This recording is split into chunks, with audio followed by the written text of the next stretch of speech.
আজকে তোমাদের সাথে দারুণ একটা পরোটা রেসিপি শেয়ার করব। তোমরা নিশ্চয়ই এতদিনে লক্ষ্য করেছো যে আমি বেশি বেশি পরোটা রেসিপি শেয়ার করি, বা আমি একটুখানি রুটি পরোটা এই টাইপের রেসিপিগুলো বেশি শেয়ার করি। তো আজকে তোমাদের সাথে আর একটা নতুন টাইপের পরোটা রেসিপি শেয়ার করব। আশা করি তোমরা অনেকেই জানো, আর যারা জানো না আজকে তাদের জন্য এই রেসিপিটা। নমস্কার, আমি অন্তরা, আপনাদের চ্যানেল অন্তরা কুকিং চ্যানেলে আপনাদের সবাইকে জানাই অনেক অনেক স্বাগত। বড়দের প্রণাম আর ছোটোদের ভালোবাসা জানিয়ে আজকে রেসিপিটা স্টার্ট করছি। দেখে নিশ্চয়ই বুঝতে পারছো আজকে কী রেসিপি বানাবো। আজকে বানাবো একদম মশলাদার, একদম অনিয়ন একটা পরোটা রেসিপি। সুন্দর রেসিপি, আশা করি তোমাদের ভালো লাগবে, তাই প্রথম থেকে শেষ পর্যন্ত তোমরা স্কিপ না করে দেখো। প্রথমে আমি এখানে আমার যতটুকু লাগবে সেই হিসাবে আমি আটা নিয়ে নিয়েছি। আমি পরোটাটা আটা দিয়েই বানাবো। তারপরে এর মধ্যে দিয়ে দিয়েছি অল্প একটু লবণ আর অল্প একটুখানি গুড়ের পাউডার দিয়ে, অল্প একটু তেল দিয়ে ভালো করে ময়াম দিয়ে নিয়েছি। নেওয়ার পর অল্প অল্প করে জল দিয়ে একটা মিডিয়াম সফট ডো তৈরি করে রেখেছি।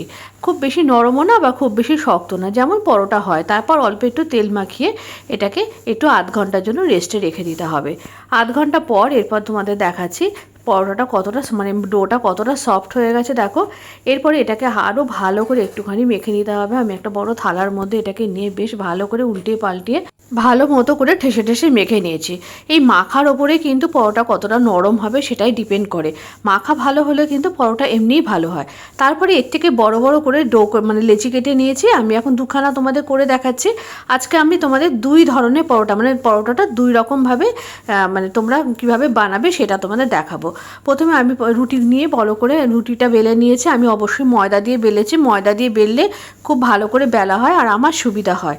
তাই তোমরা যদি মনে করো আর রুটি আটা দিয়েও বেলতে পারো, আর আমি এখানে ময়দা দিয়ে বেলেছি, ময়দার গায়ে কোট করে বেলেছি। তারপরে এর উপরে এই রুটিটার উপরে অল্প একটুখানি তেল দিয়ে দিয়েছি। তেলটা ভালো করে হাত দিয়ে চারিদিকে স্প্রেড করে দিয়েছি।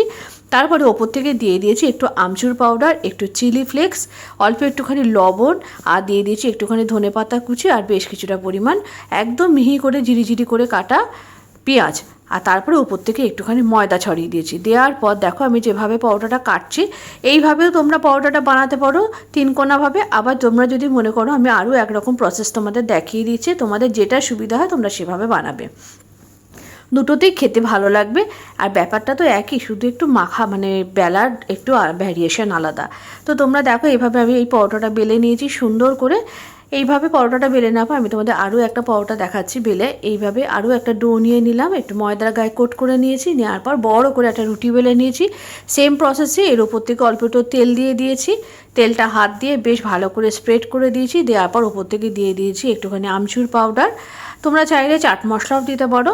আর তারপরে দিয়ে দিয়েছি একটুখানি লবণ, চিলি ফ্লেক্স, আর তারপরে দিয়ে দিয়েছি একদম ঝিরিঝিরি করে কেটে রাখা পেঁয়াজ। আর তারপরে ওপর থেকে একটু ধনেপাতা দিয়েছি। এই মশলাদার এই পরোটাগুলো খেতে এত বেশি ভালো লাগে, এর সঙ্গে কোনো রুটি তরকারি কোনো প্রয়োজনই হয় না। তোমরা দই বা যে কোনো ধরনের ডিপ দিয়ে এটা খেতে পারো। তারপর দেখো আমি যেভাবে ছুরি দিয়ে এটাকে একদম লাচ্চার মতো করে কেটে নিয়েছি। লাচ্চা পরোটা যেরকম হয় সেরকমভাবে এটা তোমাদের দেখাবো।